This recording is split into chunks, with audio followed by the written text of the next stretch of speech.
La Russie réaffirme son soutien aux autorités de la transition dans la lutte contre le terrorisme. Sergei Lavrov l'a réaffirmé au président de la transition au cours de l'audience que le chef de l'État lui a accordée. La coopération sécuritaire sera renforcée selon les besoins du terrain, a dit le diplomate russe. Comment renforcer les capacités des officiers de police judiciaire sur le concept JAR, les violences basées sur les JAR? La question est au centre d'une rencontre de la Direction nationale de la police et ONU Femmes dans la capitale des Balanzas. Mesdames, Messieurs, bonjour et bienvenue aux informations. Le ministre russe des Affaires étrangères et de la coopération internationale en visite d'amitié et de travail au Mali a été reçu à Koulouba par le président de la transition. Une audience à l'allure d'une séance de travail d'une heure de temps élargie aux deux délégations qui a permis de faire le tour d'horizon des questions de coopération bilatérale. Les sujets comme la sécurité, l'économie seront renforcés selon le besoin du terrain, martèle Sergei Lavrov. Le chef de la diplomatie russe affirme qu'ils continueront à soutenir les activités de défense et qu'ils sont à la recherche de parité souveraine des peuples au sein de l'ONU. On en sait plus avec Sira Bachili. La Russie au Mali, c'est un signal fort en matière de diplomatie et surtout de concrétisation du partenariat. Coopération au plus haut niveau donc. Le ministre des Affaires étrangères de la Fédération de Russie, Sergei Lavrov, à la tête d'une forte délégation, vient la notifier au président de la transition, le colonel Assimi Goïta. Un 7 février 2023 de confirmation de promesses tenues aux Maliens quant à la diversification du partenariat dans la lutte contre le terrorisme. Le palais présidentiel de Koulouba ouvre donc ses portes à un partenaire stratégique pour une coopération mutuellement avantageuse.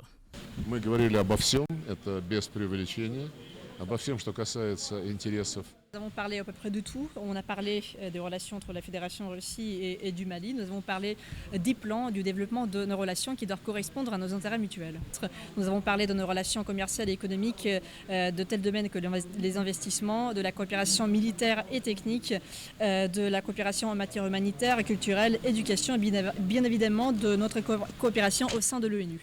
Des secteurs clés et une trajectoire obligatoire pour le développement. Un accent particulier sera mis sur la lutte contre le terrorisme. La Russie affirme que la coopération militaire se renforcera davantage selon les besoins du terrain. Nous soutenons le Mali dans ses activités de défense et de sécurité. Nous contribuons aussi au renforcement des forces de défense et de sécurité de Mali. Et bien évidemment, nous allons continuer notre coopération pour les augmenter encore davantage. La parité souveraine des peuples, une idéologie défendue par la Russie et partagée par le Mali qui tient au respect de sa dignité et de sa souveraineté avec le choix de ses partenaires. La Russie soutient mettre tout en œuvre pour cette parité au sein de l'ONU qui reste une tribune d'expression des nations. Et en ce qui concerne notre coopération au sein de l'ONU, nous allons faire tout le possible. Nous n'allons pas ménager nos efforts pour promouvoir le principe de la parité souveraine des États. Et bien évidemment, nous allons lutter contre des approches colonistes. Donc nous avons des résultats très concrets dans nos négociations et nous allons travailler pour les mettre en pratique. Maliens et Russes ont approfondi les questions économiques commerciales autour d'un déjeuner de travail afin de dégager des stratégies bilatérales pour la bonne conduite des affaires. Un dialogue à la fois diplomatique et politique consolidé sur des projets avantageux pour les deux pays. Il faut le signaler, les relations entre la Russie et le Mali sont traditionnellement amicales depuis l'époque des républiques socialistes soviétiques, URSS. De nos jours, ces relations ont atteint un autre niveau sur de nouvelles pistes. Le ministre des Affaires étrangères de la Fédération de Russie a quitté Bamako avec un programme de maintien de coopération plus que jamais solidifié avec de nouveaux enjeux.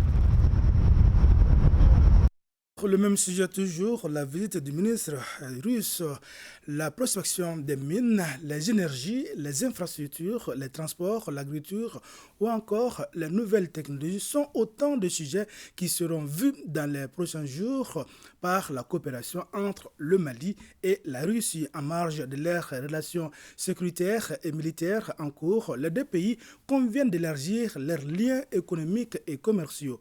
Au ministère des Affaires étrangères et de la coopération coopération internationale, les ministres maliens et russes ont eu une séance de travail suivie d'une conférence de presse au cours de laquelle les deux parties ont fait montre d'une convergence de vues sur plusieurs sujets d'intérêt commun. Yaya Konati. Une amitié pleinement assumée, c'est celle qui lie désormais le Mali et la Russie et qui donne lieu ce 7 février 2023 à une visite pleine de symboles. Mais bien au-delà des symboles, fort d'une concordance de vues forgée par des décennies de relations basées sur le respect mutuel, Maliens et Russes choisissent de s'inscrire dans l'action et le premier pas dans cette direction, c'est bien cette volonté affichée de cheminer ensemble contre vents et marées. Monsieur le ministre, nous assumons votre présence ici.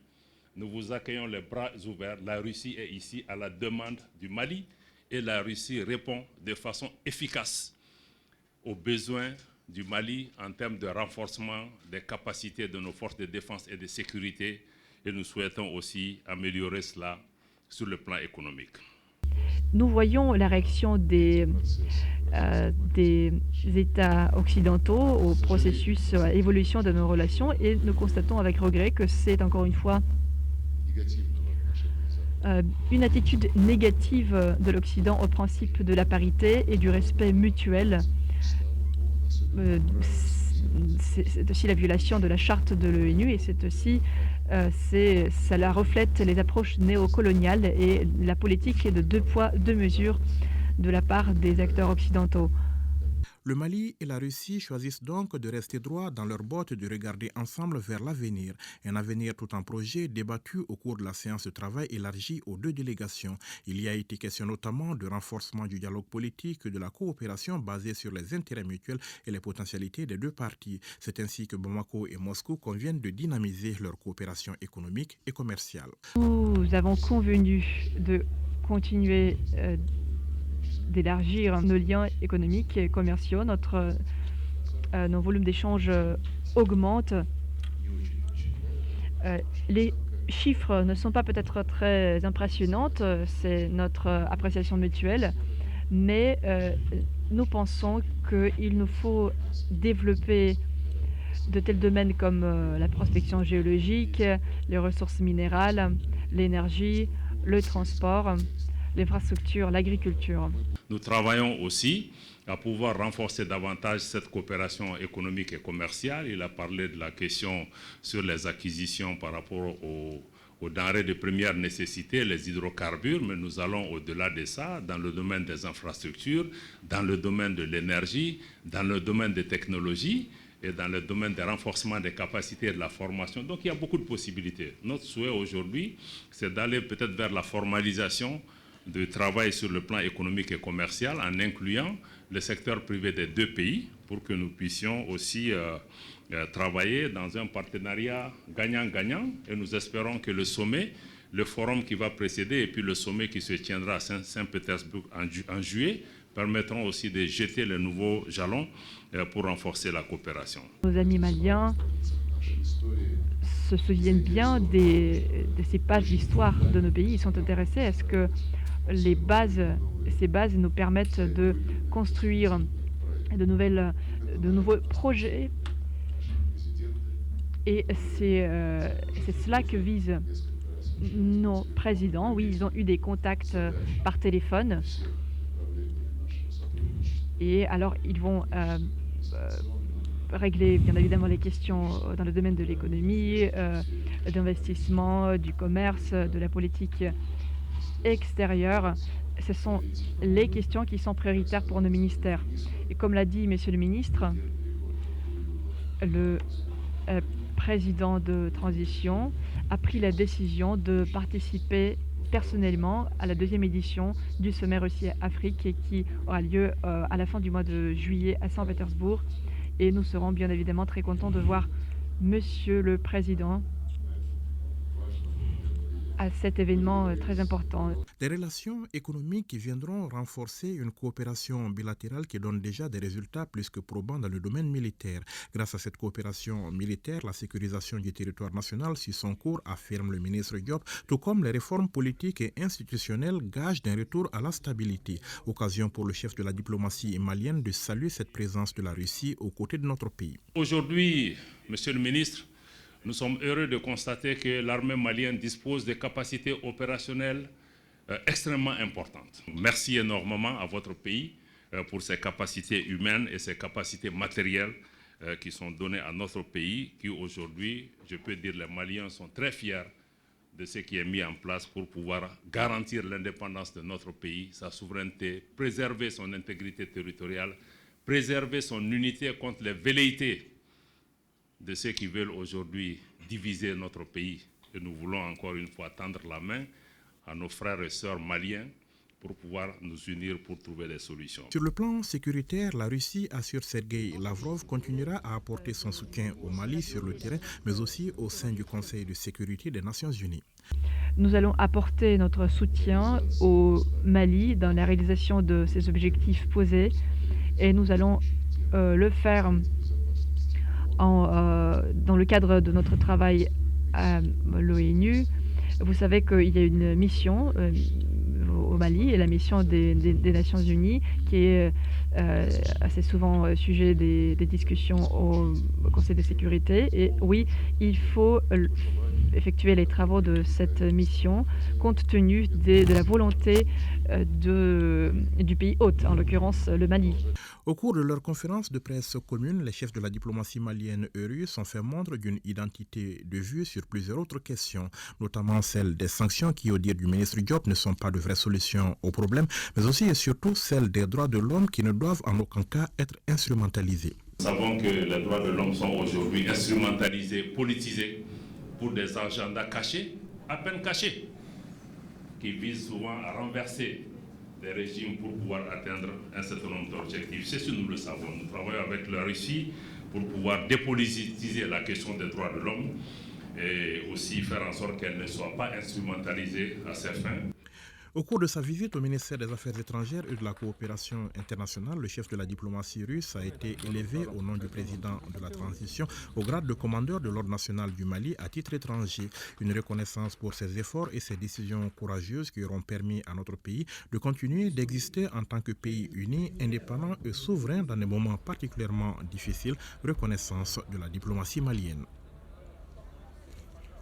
Libérer l'industrie minière en Afrique, la stabilité, la sécurité et la logistique, c'est le thème du rendez-vous économique Indaba 2023. Et c'est le président de l'Afrique du Sud, Cyril Ramaphosa, qui a présidé la cérémonie d'ouverture de African Investment Mining Indaba à Cape Town. Plus de 50 pays, dont le Mali, les sociétés pétrolières et les sous-traitants sont au rendez-vous. La cérémonie a enregistré également la présence du président de la République démocratique du Congo, nos envoyés spéciaux Abdel Salam Bambara et Suleiman Kenza Sidibé. Libérer l'industrie minière africaine, investissement, la stabilité, la sécurité et la logistique, c'est le thème principal de cette édition Mining Indaba version 2023. À cette rencontre vont être débattues les questions liées au développement durable, la transition énergétique et l'approvisionnement durable de l'Afrique en ressources énergétiques. Le développement doit être impulsé par le secteur minier et l'Afrique se doit de gagner la bataille de la production énergétique suffisante pour son industrie, engager les réformes économiques nécessaires et lutter contre l'exploitation illégale des ressources minières, admet le président sud-africain Cyril Ramaphosa. Quant à son homologue de la République démocratique du Congo, Félix Etienne Tshisekedi, les communautés locales riveraines des sociétés minières doivent être prises en compte pour les retombées des exploitations minières. Et cette vision fait son chemin au Mali depuis un certain temps. Nous avons effectivement élaboré un code minier qui met l'accent sur le développement communautaire. Et il y a un fonds même qui est créé pour ce développement-là. Il y a la nécessité de faire bénéficier en premier lieu les collectivités locales par rapport aux avantages, par rapport à toutes les retombées des ressources minérales. Plus de la cinquantaine de pays, sociétés minières, pétrolières et sous-traitants participent à cette présente édition de Mining Indaba. Le Mali y est présent à travers les sociétés minières opérant sur le sol national et ses stands. Il y a près de 9000 participants à ce forum. C'est le lieu de rencontre vraiment de tous les pays miniers, les entreprises qui sont dans ce secteur-là, pour faire connaître leur expertise, pour échanger. Et le Mali doit obligatoirement être présent pour faire valoir son potentiel minier et chercher des partenaires pour enfin faire développer le secteur minier. Même les entreprises qui évoluent chez nous, certaines sont là, tout cela pour chercher des partenaires et nouer des partenaires gagnant-gagnant.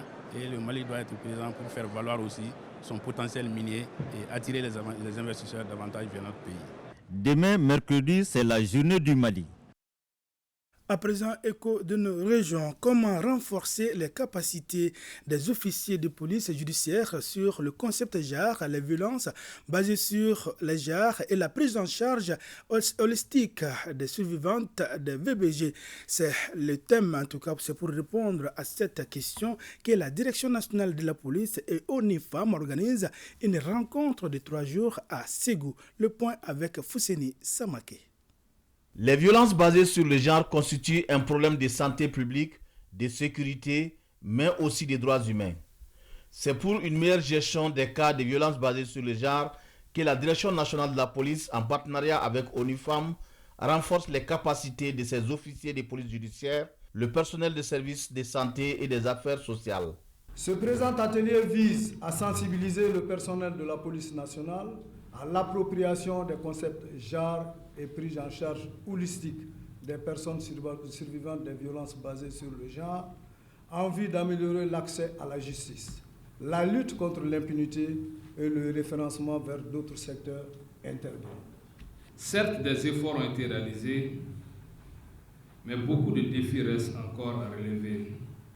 Et ONIFAM est avec la police nationale du Mali pour lutter contre ces phénomènes sous toutes ses formes. Ainsi, les thématiques comme le concept genre, les VBG, la prise en charge holistique seront mieux expliquées aux participants. Ce présent atelier s'inscrit dans le cadre d'offres de services de qualité des enquêteurs de la police à travers les enquêteurs de renforcement de capacités et d'élaboration d'une stratégie sectorielle de sécurité de la police nationale. Promouvoir un changement de mentalité pour l'abandon des VBG. Cette formation qui dure 3 jours regroupe les représentants des directions régionales et commissariats de police des régions du Sud et du Centre, ainsi que ceux du district de Bamako.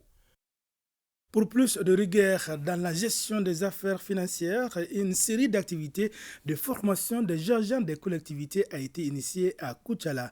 Les thématiques sont relatives à la procédure d'élaboration du budget, l'exécution des fonds transférés de l'État aux collectivités et la passation des marchés publics des collectivités territoriales. Compte rendu signé Brema Kone.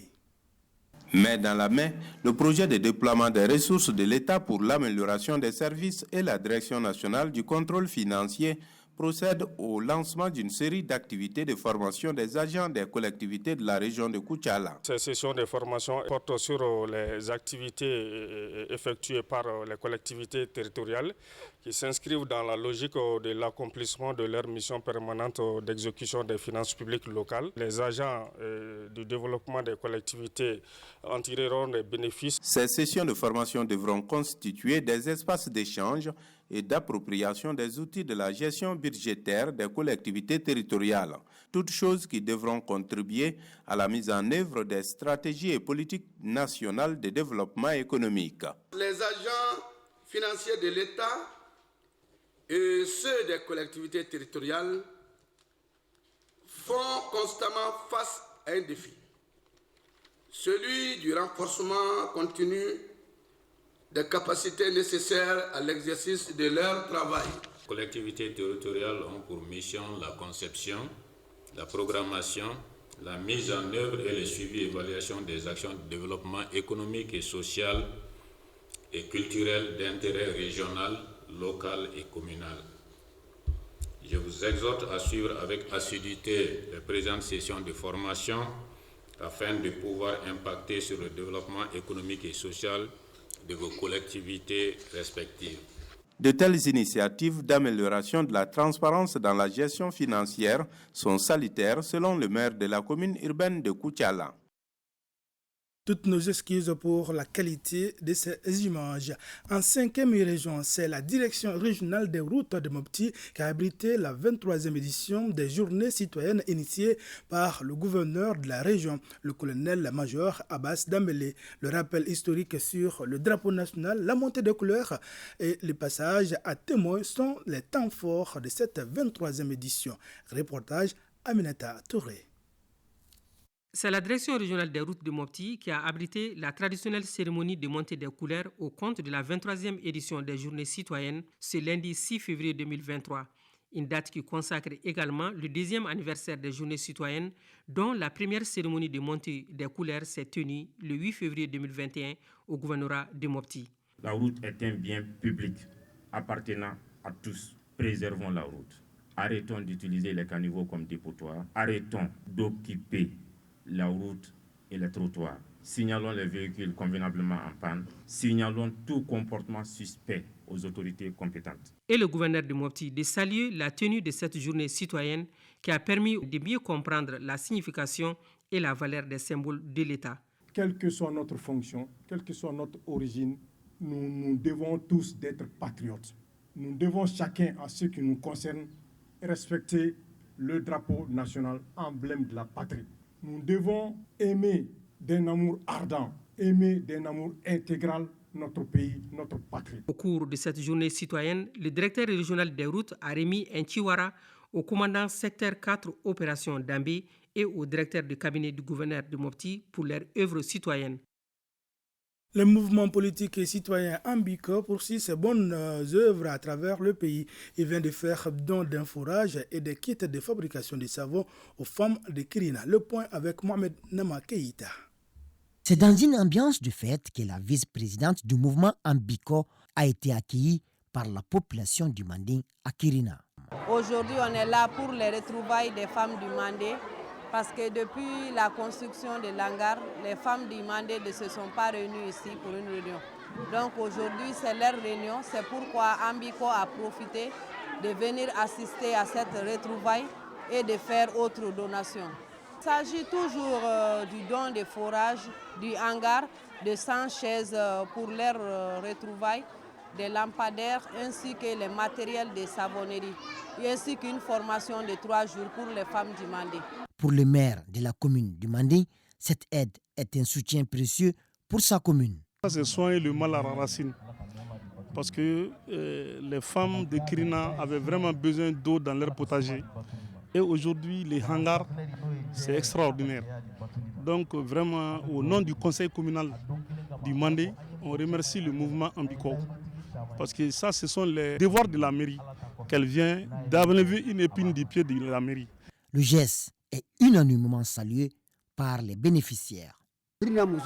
Au nom du chef de village de Kirina, nous saluons le mouvement Ambiko et toutes les bonnes volontés qui soutiennent les femmes de Kirina. Que Dieu les bénisse. L'habit nous protège le corps. Que Dieu les protège. L'eau apporte la vie et ce hangar est une bénédiction. Que le bon Dieu les épargne des problèmes de ce bas monde. Les femmes ont saisi l'occasion pour offrir un mouton et des produits de leur potager à la vice-présidente du mouvement Ambiko et sa délégation.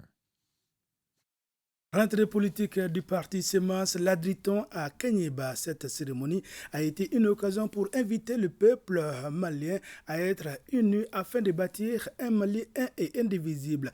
Il y a eu également la mise en place d'un bureau qui sera dirigé par Ibrahima Traoré, compte rendu Mahamadi Alou Bari. Venus des 4 coins de Kenyeba et du reste du pays, ces hommes et femmes regroupés au sein de la coalition malienne pour les actions et de la solidarité, Semas Ladriton, ont du baume au cœur et assez d'ambition pour soutenir les autorités de la transition dans leurs efforts pour le Mali, surtout pour un retour à l'ordre constitutionnel qui sont des valeurs chères au parti Arema. Montrer à l'AREMA que nous avons les mêmes ambitions et adhérons à ces idéaux dans l'unité. À tous les membres de Semas Kenyeba, nous les invitons à demeurer soudés et solidaires derrière le président et les hautes autorités pour sauver ce grand pays. Vraiment, moi, je suis comblé de joie. La masse que je vis à Kenyeba ici, vraiment, ça, ça me rassure. On peut faire mieux à Kenyeba. Vraiment, je suis très content de ça. À cette rentrée politique du parti Semas Ladriton, les intervenants dont les partis amis ont surtout invité les citoyens au travail, à la solidarité et aux défenses de la patrie. Chers invités, La CEMAS, depuis sa création, a opté pour un soutien de la transition, surtout un soutien qui ne se fonde pas sur les clivages, les stigmatisations, les xénophobies, mais plutôt sur un dialogue inclusif entre tous les fils du pays. Cela dans une moralité saine et sincère, afin que la politique s'exerce par un travail et le ladria qui nous caractérise. La CEMAS Ladiriton est un parti qui soutient une démocratie humaniste et fondé sa politique sur les valeurs humaines, gaz de tout développement. Elle compte 87 comités dans la commune rurale de Kéniéba et 4 sous-sections fonctionnelles. Pour enfin cette session d'information, merci d'avoir été des nôtres. À demain, Inch'Allah, même heure, même plateau et pour d'autres informations.